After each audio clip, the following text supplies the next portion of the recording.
All right, so now let's talk about various different types of research designs and how they can address causality.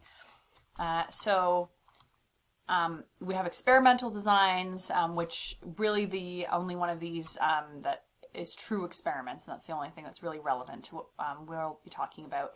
And then non-experimental designs are cross-sectional designs or longitudinal designs. Cross-sectional just means one point in time, longitudinal means over time. But then there are a couple different types of longitudinal that we'll get to.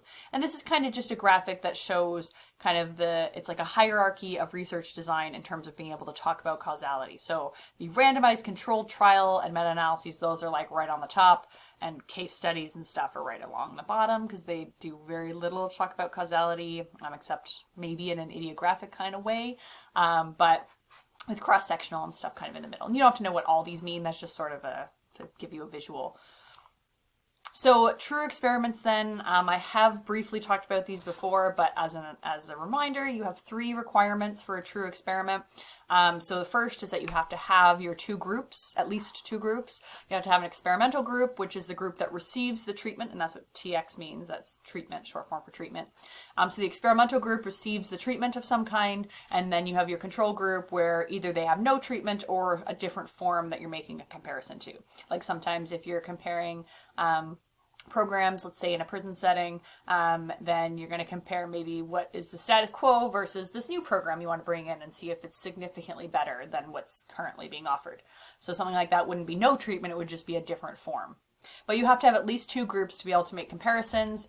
You have to have random assignment to those groups, meaning that there's no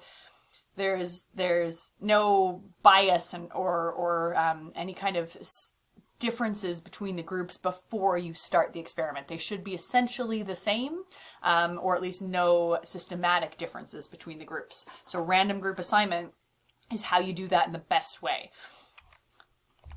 And then you have to assess the change in the dependent variable for both groups after the treatment. Typically you also would do it before the treatment so that you can compare, but that's not a technical requirement of true experiments. And this is sort of basically just seeing if there's a change in your dependent variable if your groups differ, which if you're not going to do that, then why bother? So that's kind of a gimme one, but the random group assignment is definitely the toughest requirement to meet, but it's not impossible. But there are some things like if you want to see the difference between people who have been abused in their childhood in terms of their likelihood of criminal behavior or victimization in adulthood.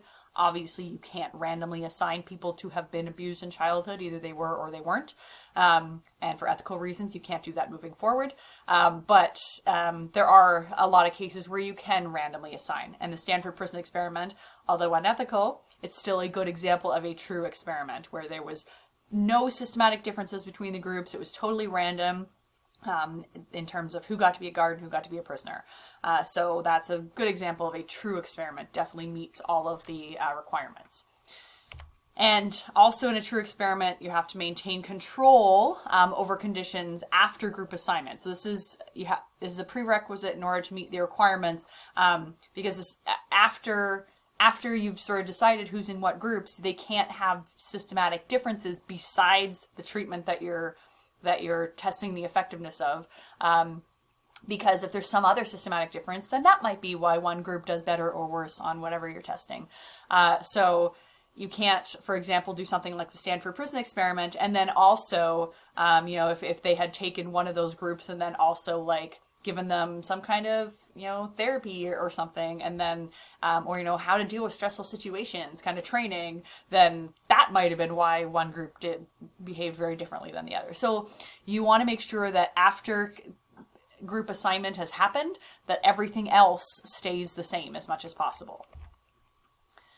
So then, when we're talking about how this addresses causality, well, the random group assignment helps with a lot of this. So because you have a control group, then this can be what would have happened without the treatment. So this is your ceteris paribus, so all else being equal, what would have happened had there not been a treatment. So it's not the counterfactual, but it is the control that will tell you, well, what happens with the treatment and what happens without the treatment, so you can make that comparison.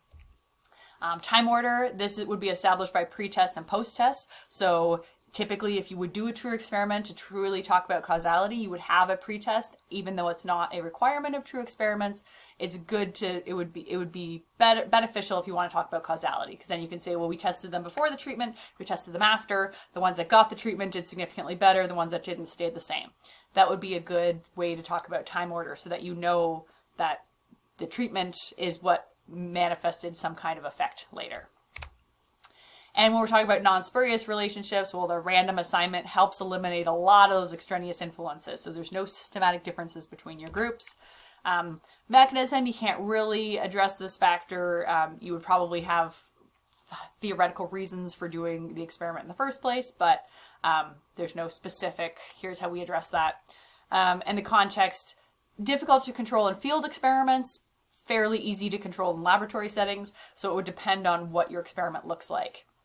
Something like the Stanford Prison experiment, again, the context was carefully controlled, but if you were to just sort of be looking at people, in their daily lives, and they come and talk to you every couple of weeks or something like that, you can't control what they're doing in their life. So in a field experiment like that, it's not as easy to control the context and to make sure you know everything that's happening.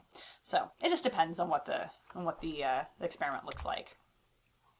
So then the first non-experimental kind of method is a cross-sectional design. And this means that everything is looked at one point in time. So it's like a snapshot of what's going on. So the toughest one here then is dealing with time order, because if you're just looking at everything that's happening in one moment, well then how do you make sure what's happening, what the thing you think is having the causative effect is happening first? Well, to increase confidence in this, well, maybe the independent variable was fixed at some point prior to the variation in the dependent variable. So things like age or race or sex, those are all, and even things like educational or prison programs, those could all be things that we know happened before. So we know that, things like demographics, clearly that's in place in advance. But, something like, well, we know when a certain program happened, or if you can pinpoint when something happened. Also, it would increase your confidence if you can believe in respondents' abilities to accurately report their past influence or incidents or beliefs.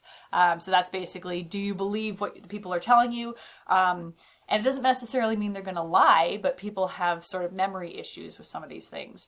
And also, if you're going farther back, you have less confidence in their ability to accurately remember things. If you're like, well, what did you do in the past month? They're probably going to be able to remember that a lot better than if you're saying, well, what did you do 10 years ago? So that's sort of, you can be more confident in terms of the order of things if you're asking them about more recent. If the measures use records for historical information, so, if you're looking at abuse in childhood, then, if you can go back and see that there were police reports and they have clear dates of when things happened, versus like when juvenile delinquency might have happened, let's say. So you can use those records about, when police reports were filed to bolster up knowing when things happened. And another way you can increase confidence is if the value of the dependent variable was similar for all cases prior to the treatment. So if before the treatment, maybe how much crime they were committing or their level of anger or whatever it is you're trying to affect. If everybody was kind of the same before the treatment, then that can kind of help you show that the treatment had the desired effect potentially. Then you can also use what are called life calendars and anchors. These increase a respondent's ability to correctly identify time sequences. So you can use life calendars to sort of say things like, well, if we're looking at your high school years, so remember, so this is when you were in high school, and so, you would have been taking, what classes were you taking at the time, to sort of anchor them in that moment. Or it could be, when something major happened in their life, like a house fire. So this would have been after the house fire, or this would have been before the house fire. To sort of, those kind of things can help anchor somebody's memory when they're trying to remember things that happened a while ago. So then the other non-experimental design is longitudinal design. So longitudinal is we're over time now. So we're just talking cross-sectional design, so that's one point in time. Longitudinal now means we're going over time. And so repeated cross-sectional is one type of longitudinal design. And this means that you're basically collecting data at 2 or more points in time, but you're collecting the data from different samples of the same population. So you want to talk about the same population, but you're gathering different samples. And a very good example of this is like polls. So political polls and things like that, when you want to figure out sort of if the population has changed over time, well, let's say, at one point in time, maybe in the 90s, let's look at, some of the Gallup polls of, the how people feel politically and in terms of political climate and whatnot versus like now, and sort of let's see what the difference is. So we want to still talk about the same population, maybe the US as a whole, maybe we want to look at how Montana has changed, but we don't need to look at the same people. We would just look at 2 samples from Montana at one point and one point in time and then another point in time and see if they've changed. So that would be a repeated cross-sectional, because you're taking cross-sectional designs at 2 point in times and seeing if they're different. And then a fixed sample panel is probably what you might think of when you think of research over time, which is where you have the same people and you basically follow those same people over time. So let's look at this person when they're 25 years old, and then, let's talk to them again when they're 35 and again when they're 45, 50, 65, and 80. And so then let's follow them through their life and ask them about relevant concepts that we want to know about. Problem with this, it's very costly. It costs a lot to keep track of people, especially if you have a rather large sample, which you would. If you're going to follow people over years, you're going to want to do it with a large enough sample to be able to say something about. So very costly, and also subject to attrition, which means when you lose people, people can either drop out or you lose contact with people die, people just become fatigued, which is another reason that they might drop out. But if they stay in, and they're fatigued, that's kind of a different problem where you still have them in the sample, but they're getting bored of this. It's the same survey over and over again, or you're asking them about the same thing. So it becomes that, we're here again to do this survey again. They just go on autopilot and just answer the questions the way they always have and not really thinking about it anymore, which obviously is not a good way to get that information. So that can be a problem as well. And then we have what's called event or cohort-based. And so this is where you collect data at 2 or more points in time from people in a cohort. And so this could be birth cohort, very common, a seniority cohort, something like, people who started at a company at the same time, or like a school cohort, so like everybody who graduated in the same year.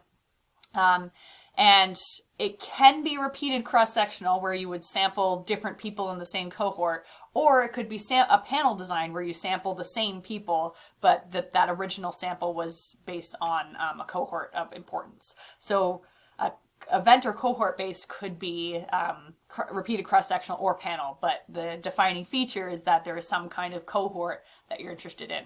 It could be event-based too. It could be, everybody who was present at like a certain school shooting or something like that, and you want to see how their life has changed moving forward. And so, yeah, it can be repeated cross-sectional or fixed sample. So, and then here's just a graphical depiction of sort of the differences there. So if you have time 1 and time 2, so your repeated cross-sectional design, so this is where this is your population and you're randomly sampling people, and they're going to be different people at time 1 and time 2, but you want to talk about the same population. Here's the fixed sample panel design, so you choose your sample and then you have that same sample at time 2. And this is the event-based or cohort study. So you've got your sample at time 1. So maybe you got one from the class of 2004, one from the class of 2005, one from the class of 2006.